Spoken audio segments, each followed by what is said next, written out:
для вас специально снимаю видео про всю правду. Смотрите, какие машины завозят люди, потом их восстанавливают, и на рынке покупатель видит не битую, не крашеную, только что с Японии машину.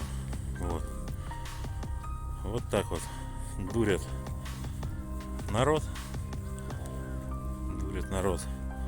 и, соответственно, делают себе деньги, огромные деньги, причем на них зарабатывают.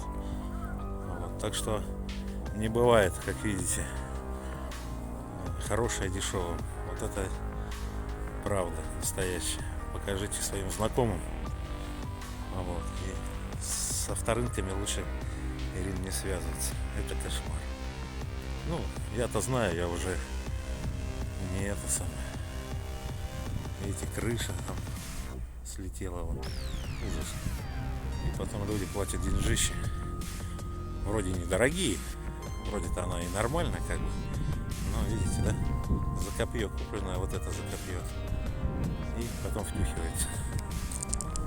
Вот так вот.